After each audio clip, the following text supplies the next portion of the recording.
Okay, today let's talk about section 6.1 composite functions.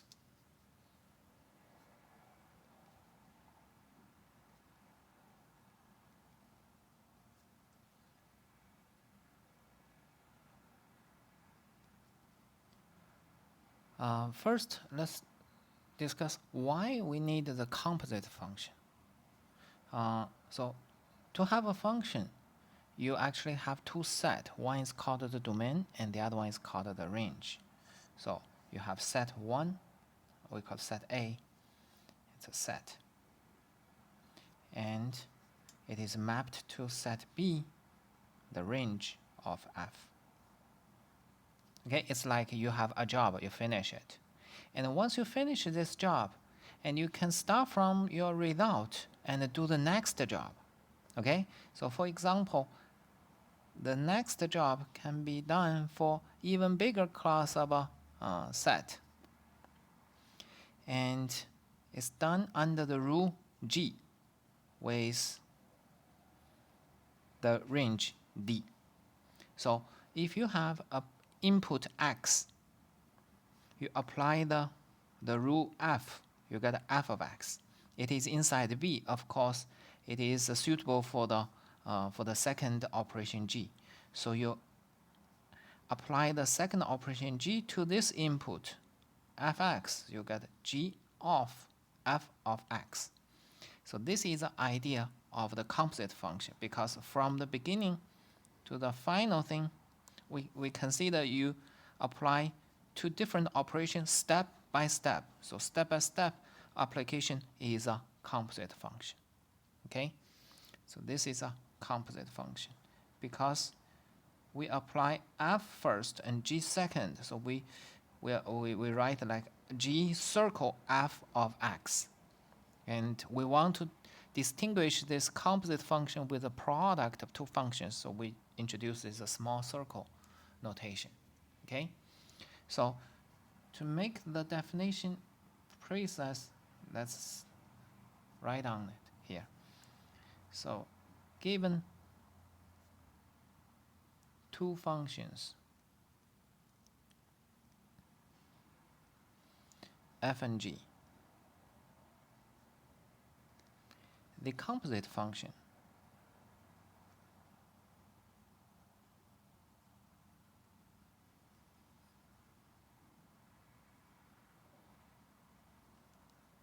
denoted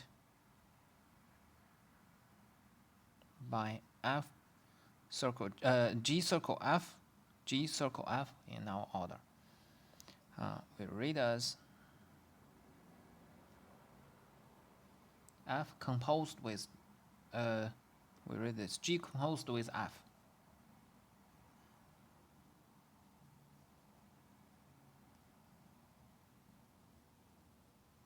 G composed with f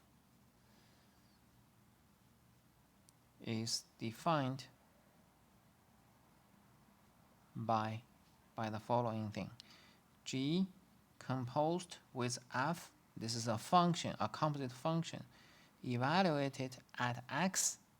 By the definition, it is you first apply f to this x, you get a result, and then you apply g to this result. It is g of f of x. Okay, so this is the definition of the composite function. Okay, so let's see the example.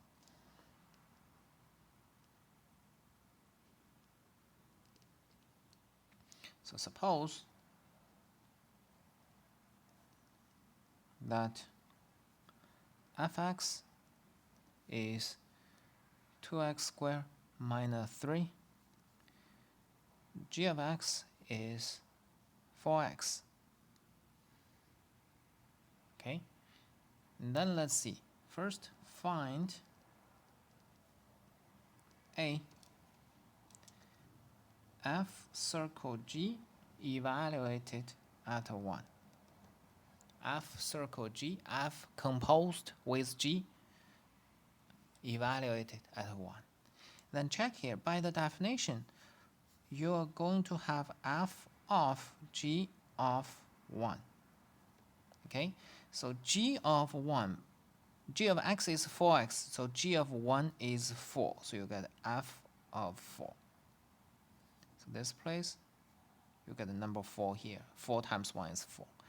And when you get 4 here, you're going to apply f to 4. fx is 2x squared minus 3, so it becomes 2 times 4 squared minus 3. 4 squared is 16. 16 times 2, 32. 32 minus 3, 29. So f composed with g, f circle g of 1 is equal to 29. Right?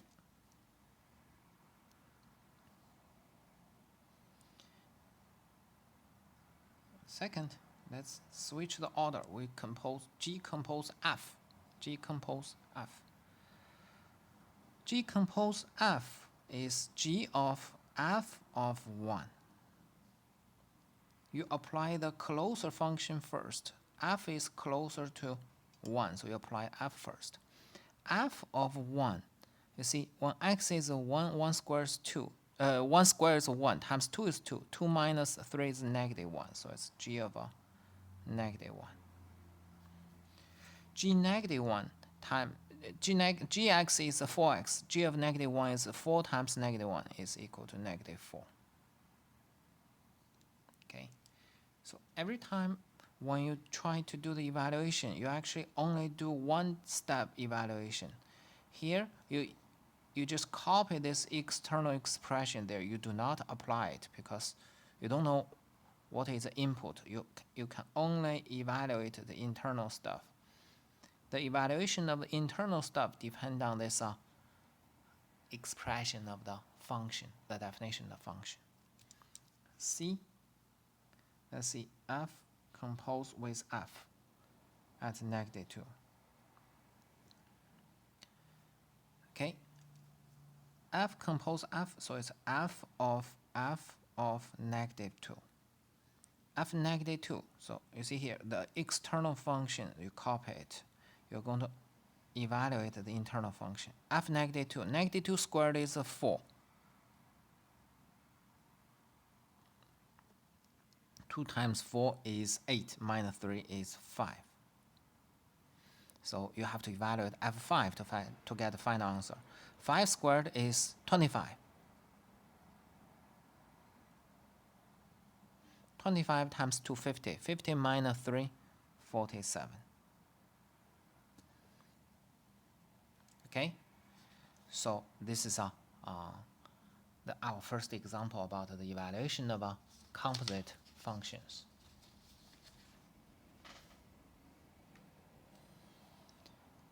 Okay, so here it seems we can do whatever composition between two functions.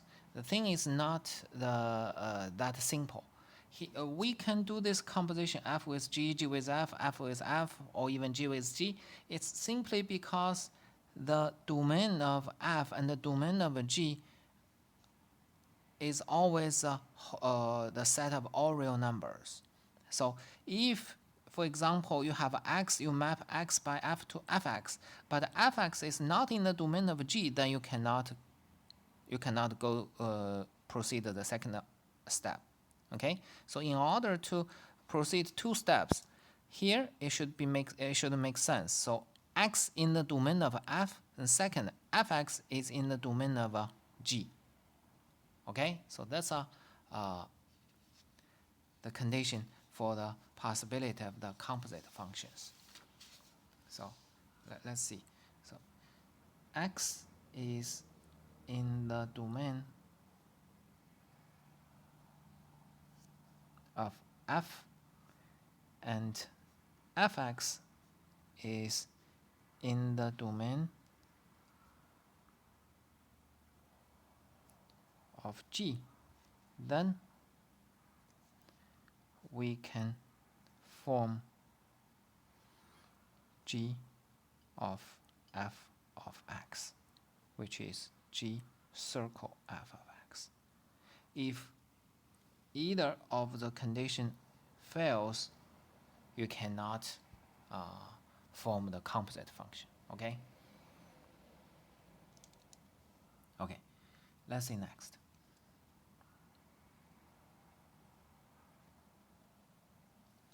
So find the composite function and its domain. Suppose that fx is x squared plus 3x minus 1 and gx is 2x plus 3. Okay, one is a quadratic polynomial, the other one is a linear function. First, find f circle g, f composed with g. What is f composed with g? F composed with g evaluated at x is, by definition, f of g of x. So we always start from the definition. And the g of x, what is g of x? This is not a number, so you have to use its abstract representation. So it's f of 2x plus 3. F of 2x plus 3. And fx is this, then f of 2x plus 3 means whenever you see x, you're going to use 2x plus 3. So you get a 2x plus 3 squared plus 3. 3 is a number, you copy it. And then you see x. You see x, you copy 2x plus 3. And minus 1. Minus 1 is also a number. Okay?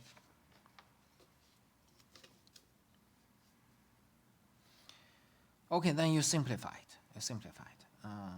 Remember that whenever you have a plus b squared, you get a squared plus 2ab plus b squared. Okay, so here's the thing. So a is 2x. 2x squared is a 4x squared. 2ab, 2 times 2x times 3 is 12x. And 3 squared is 9. Here is a 6x plus 9 and minus 1. So you get 4x squared plus 18x. This is 18 minus 1 plus 17. So this is f composed with g. F composed with g. Okay. And second, let's switch the order. G composed with f. G composed with f is g composed with f of x. By definition, is a g of f of x.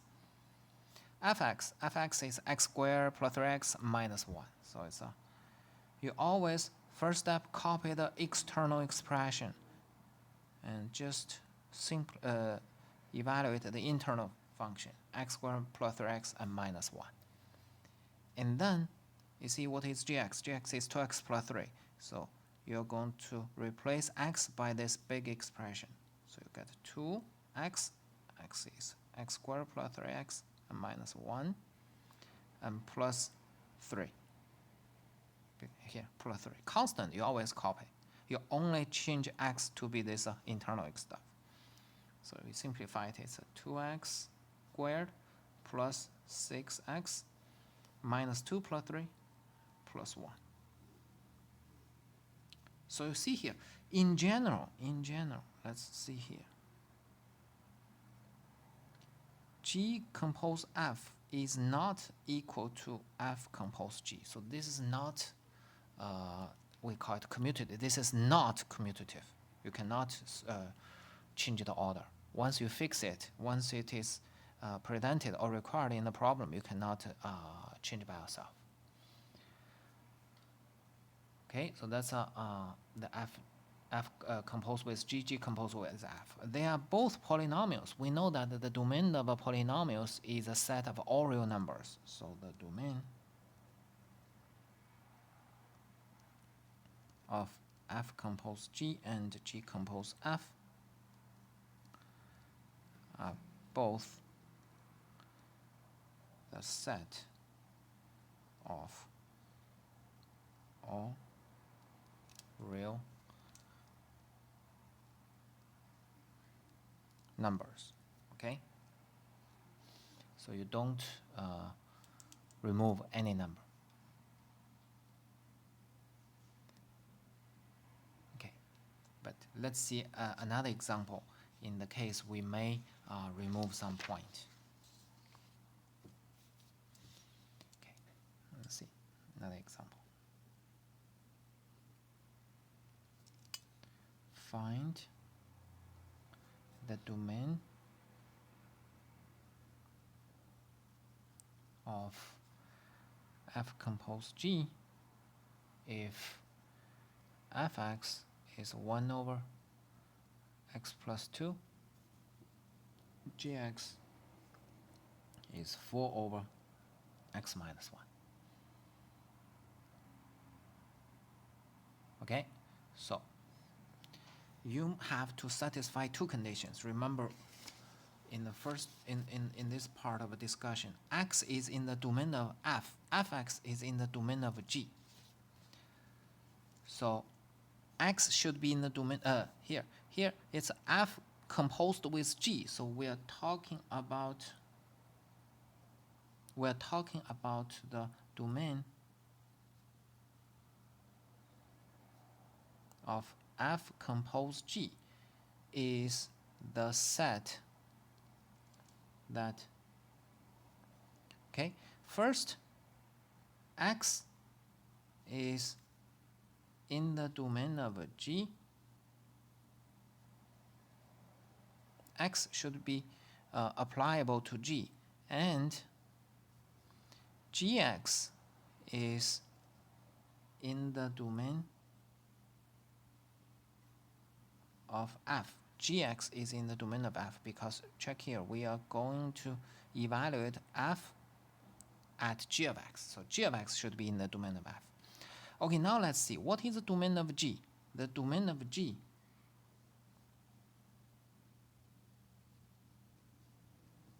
is the set of all real numbers except what? Except G is here. Except x equal to 1. So x cannot be 1. If x is 1, you get a 0 denominator. Okay? So except x is equal to 1. And the domain of F is the set of all real numbers except x is equal to -2. So it means gx cannot be -2. So gx cannot be -2. So let's see what is the value of x when gx is equal to -2. So that's a reason we first set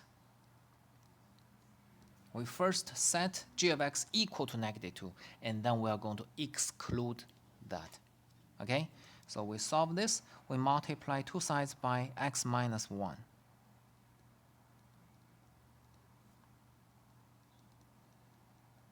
So you multiply it out, you get a -2x and plus 2. You move this -2x to the left side, 4 to the right side.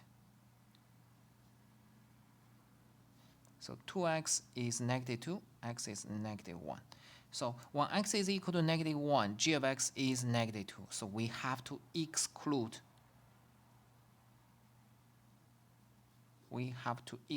This point.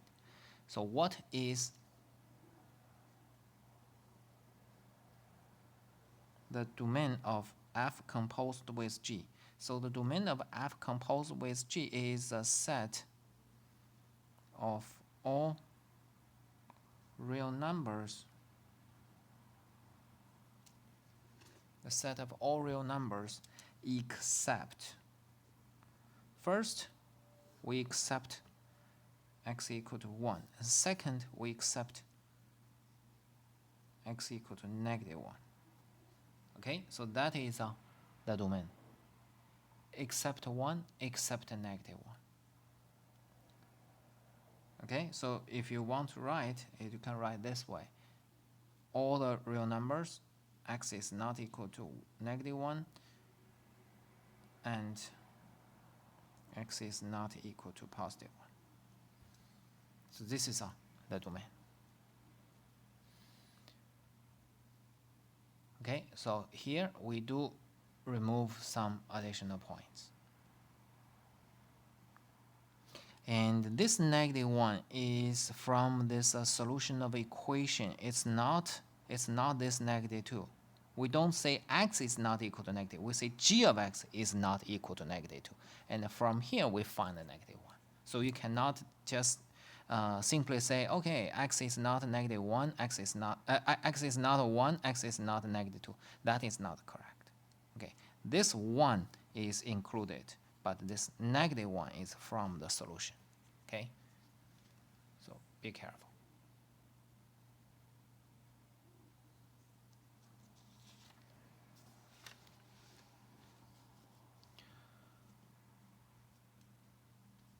Okay, so let's see another example.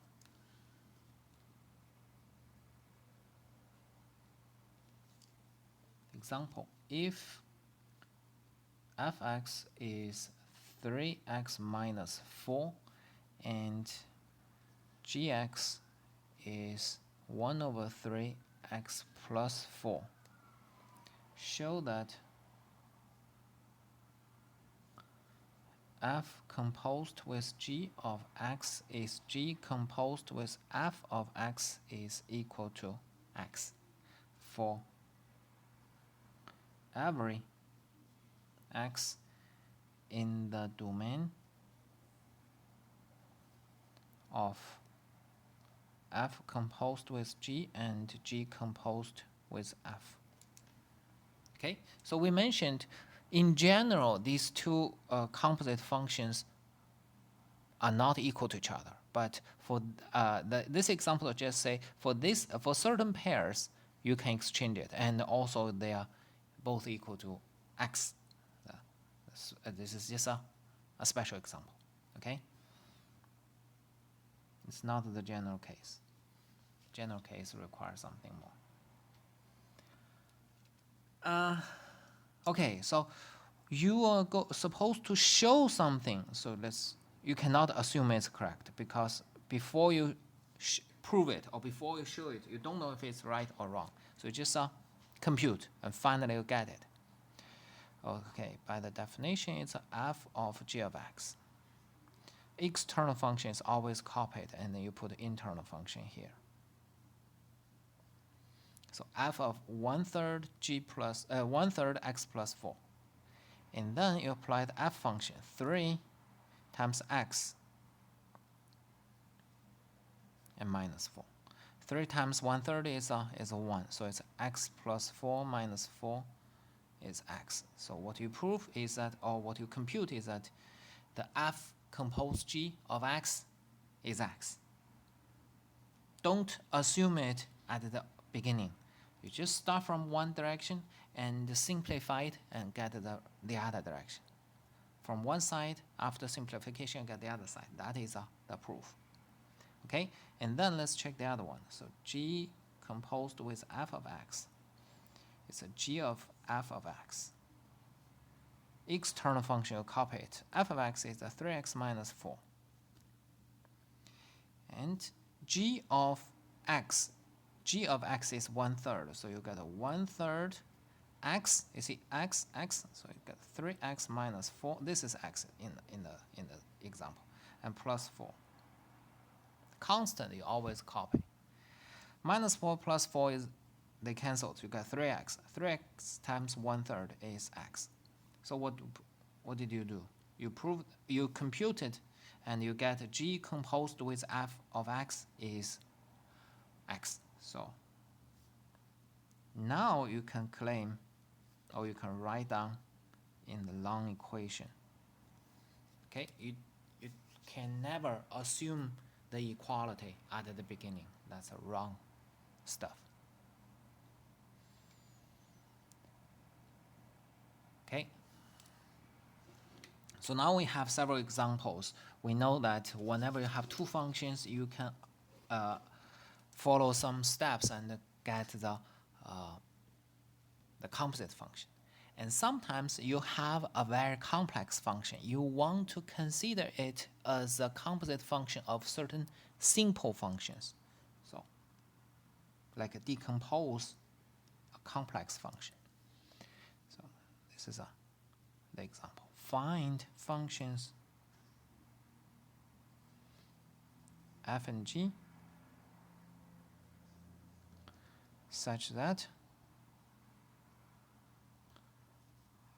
f compose g is equal to h with h of x is equal to x squared plus 1 to 50th power. Okay, x squared plus 1 to 50th power. So this is a very complex function. You have the quadratic polynomial, and then you take the 50th power. So how do we decompose it? We actually follow the order of the operation. You see here, when we do this, our first job is to compute x squared plus 1. Once you get this result, you start from x squared plus 1, you apply the 50th power. Okay, so your first job, you evaluate square plus 1.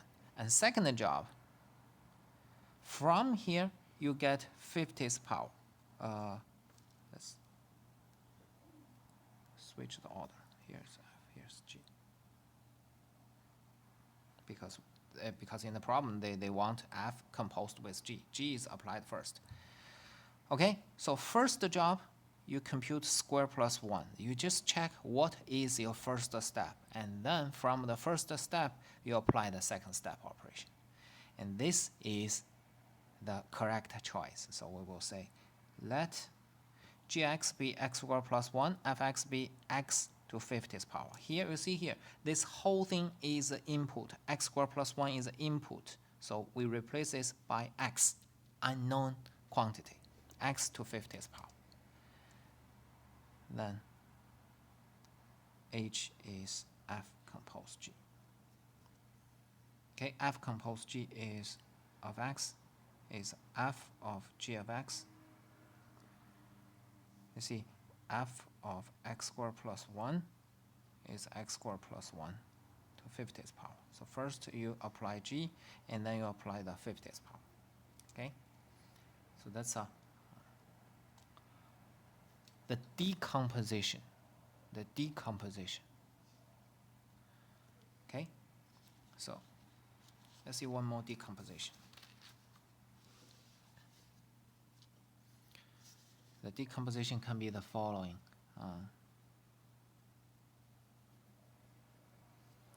Find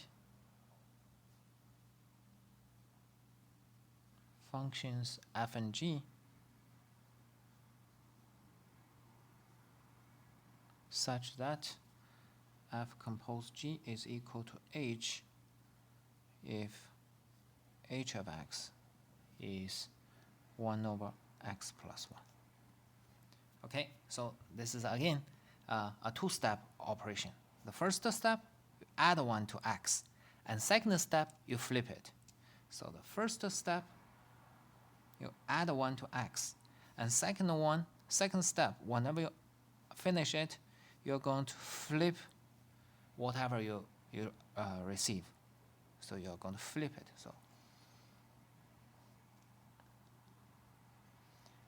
f composed with g of x is f of g of x. G of x is x plus 1, so f of x plus 1. And then whenever you have x, you write x plus 1. So it's 1 over x plus 1, it's h of x. Okay, so the decomposition always follows the order of the computation. What is your first step? What is your second step? Okay, so the section 6.1 is very short. It introduces the composite functions of two functions.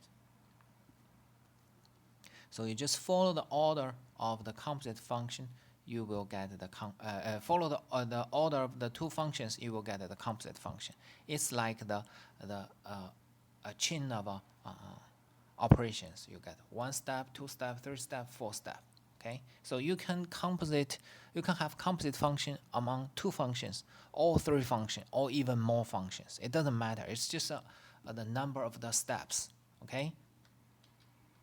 So that is section 6.1. And after section 6.1, we're going to have section 6.2 and one-to-one functions, inverse functions.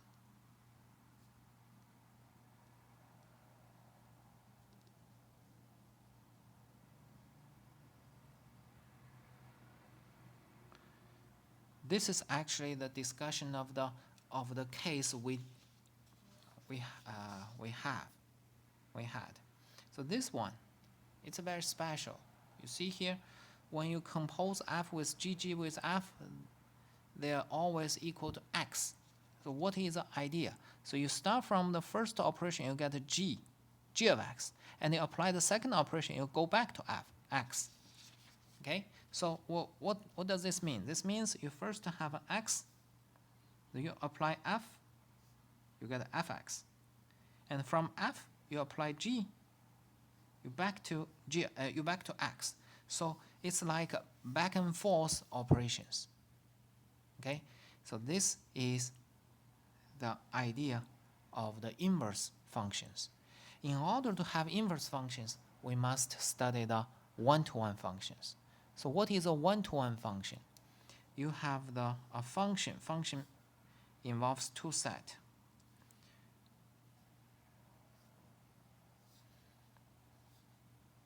The domain and the range.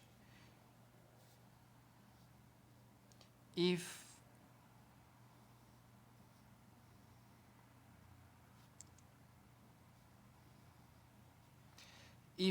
your function always start from does not have a repeated image. For example, if this happens, not this one. If something like this happen, then 2 points will be mapped to the same point. Then this function is not one-to-one. It's not one-to-one. It's like 2-to-1. Okay, 2-to-1. So for the 2-to-1 function, we have a problem. What is a problem? Assume you start from this point. You apply the function f, you reach the circle.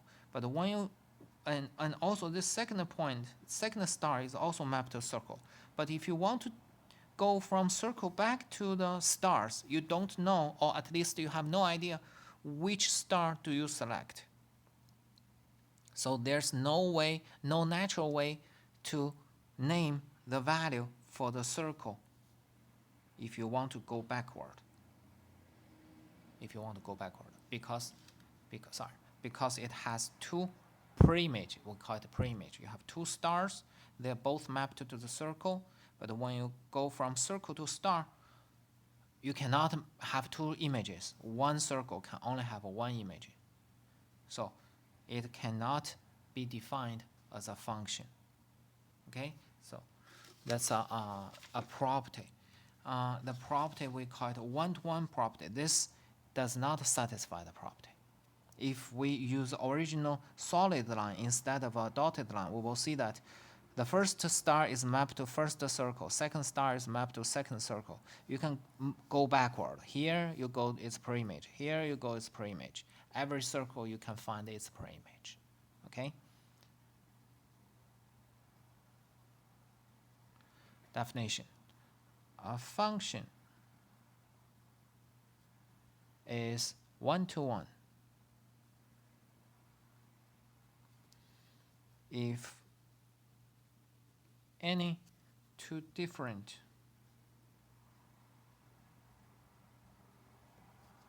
inputs in the domain correspond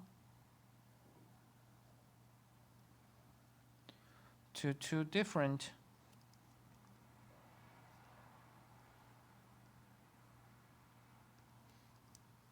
outputs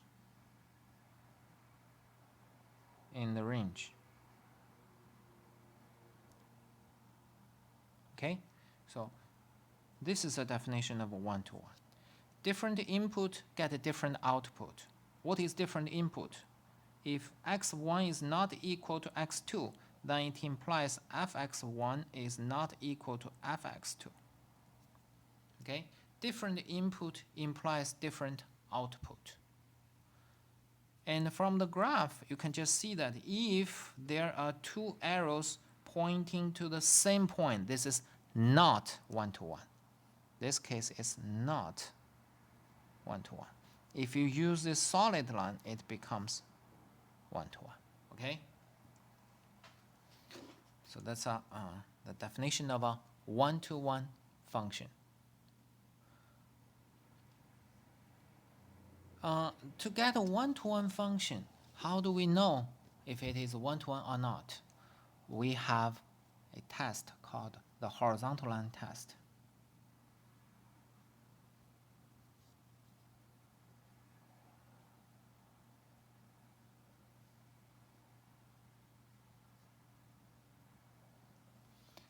The horizontal line test says if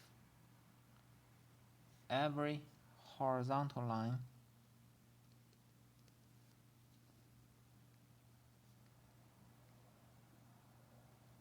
intersects the graph of a function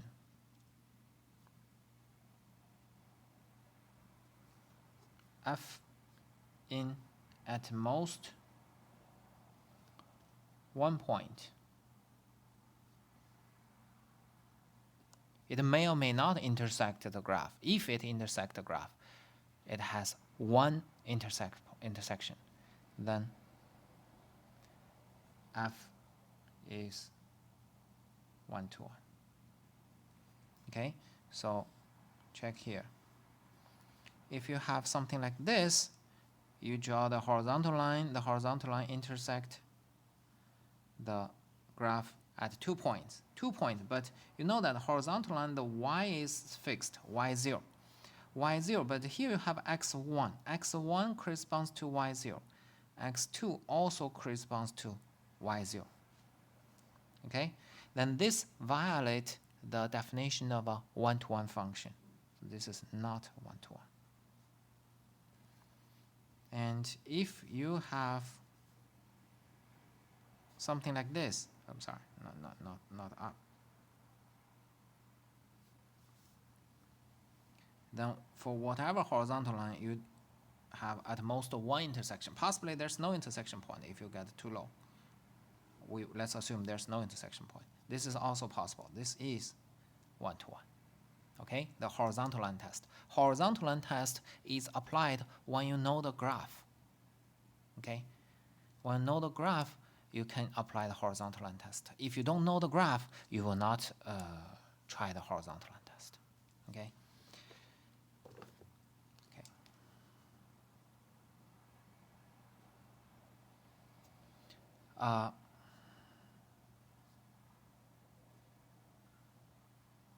Square.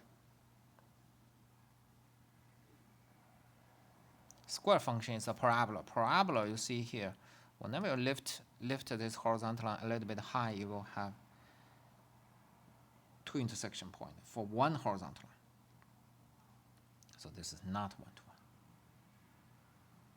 It is not one-to-one. It's not one-to-one. Of course, we can prove it by the definition, or because 1 is not equal to -1, but 1 squared is equal to -1 squared. So it violates the, it does not satisfy the condition that x1 is not equal to x2, fx1 is not equal to fx2. So that condition implies it is a one-to-one. Here, it does not satisfy the condition, so it's not one-to-one. Okay?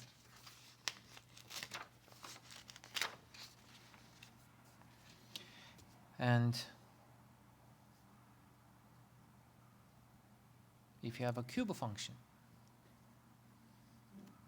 you do a little bit computation, you will see the graph. It looks like this. And you can draw whatever horizontal line. There's only one intersection point. So it is one-to-one. This function is a one-to-one function. Okay, and this function, remember, when we have such graph, if you move from left to right, you're rising up. You're rising up. This is called increasing. If you're going down, it's a decreasing. So we have a theorem. Part 1, f is increasing on an interval I, then f is one-to-one on I. So like this, if it's increasing, so it's a one-to-one. B, f is decreasing on an interval I, then f is one-to-one on I. Decreasing, you can consider fx as a negative x cubed. It's like this. So it's also one-to-one. So increasing function, one-to-one. Decreasing function is also one-to-one. Okay, so that's one property of functions. We talk about functions. And let's see why we are interested in the one-to-one function. It's because of the inverse function. Remember that we go from star to circle, and we want to go back from circle to star. The go back process, we call it the inverse. Okay, so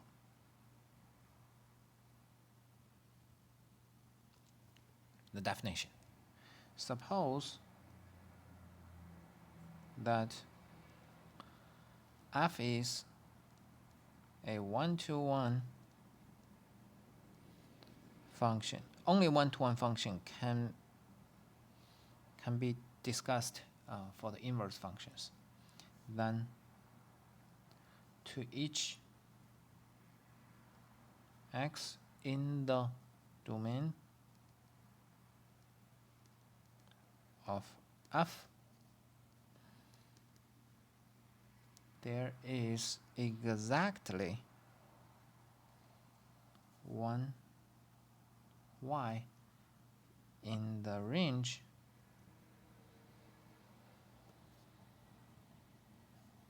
and this part up to this part is a definition of function. So for one x in the domain, there's exactly 1 point in the range. This is a function. And to each y in the range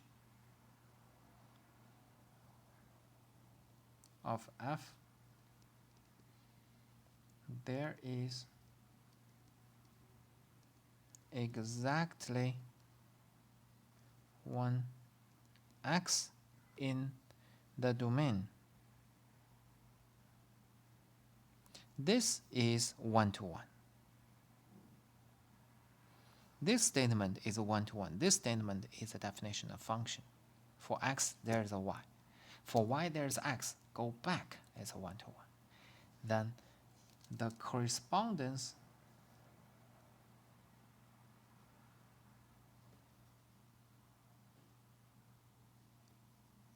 from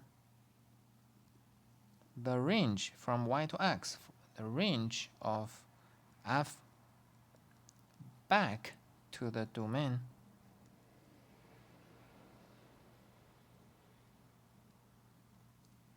of f is called the inverse function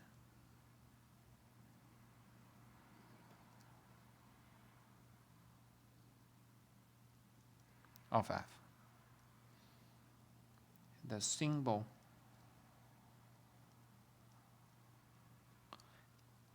f negative 1. F negative 1, we consider it like f inverse is used to denote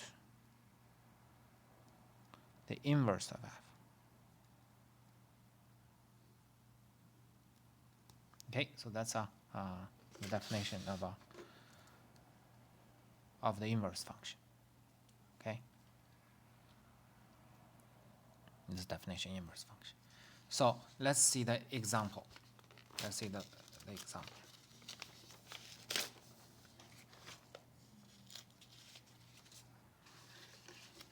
Let's see the example.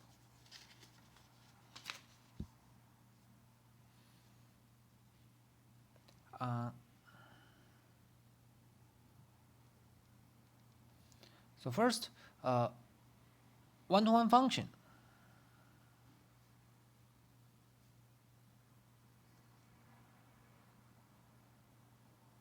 One-to-one function. We can use pairs to represent one-to-one function. -3, -27, and -2, -8, -1, -1, and 0, 0, 1, 1, 2, 8, 3, 27. Okay, so this is a one-to-one function. For one input, you have an output. One x, you have one y. Because we don't have a lot of values, so we can list them. Then what is the inverse function? Its inverse function, f inverse, is what? You just get the output of the origin function as input. So -27, it becomes input for f inverse. Then the -3 becomes output. Here the same thing. -8 becomes input. -2 becomes output.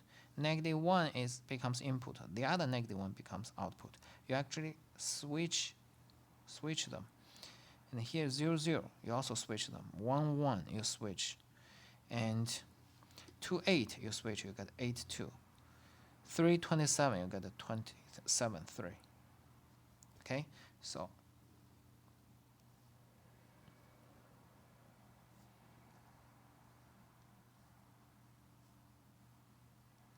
that's the meaning of this inverse.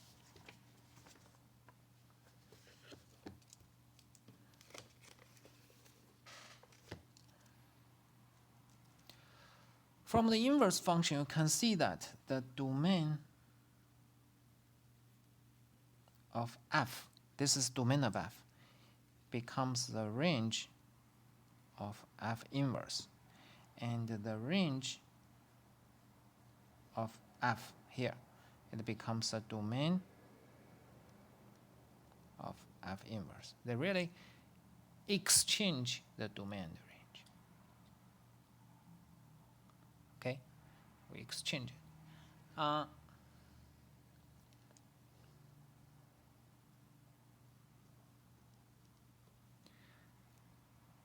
You go from here to circle. Start from you go from star to circle, and by the inverse function, you go back to the star. So that's the way for us to verify if two functions are inverse to each other, because you apply f to x. So you apply f to x, you get this circle, and then you apply the inverse function, you back to x. So that's the property. So f inverse composed with f is like this. And similar thing, you start from the circle, move to the left, you get the star. Start from circle, you get the star, and then apply f, you go back to the circle. So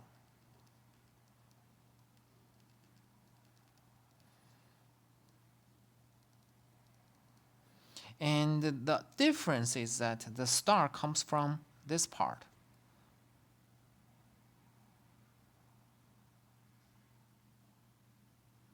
The star comes from the domain of f, and this circle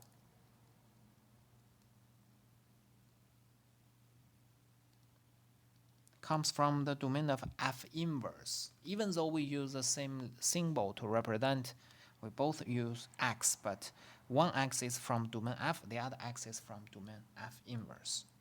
Okay, so keep this in mind. We can verify by the example. Verify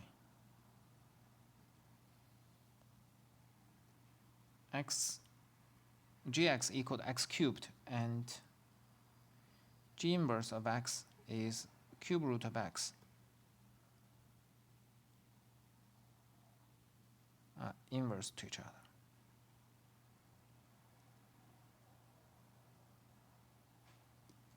Okay, so g and it's an inverse function. So how do we verify it? To verify it, we just verify these two situations. This is the verification property. So we are going to compose g inverse and g of x. G inverse, copy it, it's external. G of x, what is g of x? X cubed. Okay, and you apply g inverse to x cubed, you get cube root of x cubed. Cube root of x cubed is x. So you get g inverse composed with g is x. And the other one, g composed with g inverse, copy the external function. G inverse is cube root of x. And then you get cube root of x and then cubed. You also cancel the cube root with the cube, you get x. And by these two computation, we verify that they are inverse functions. Okay, so just do the composite function, you will get the inverse.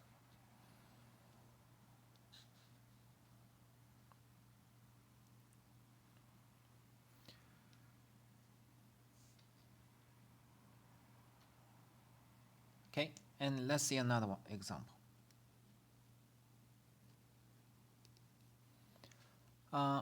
Verify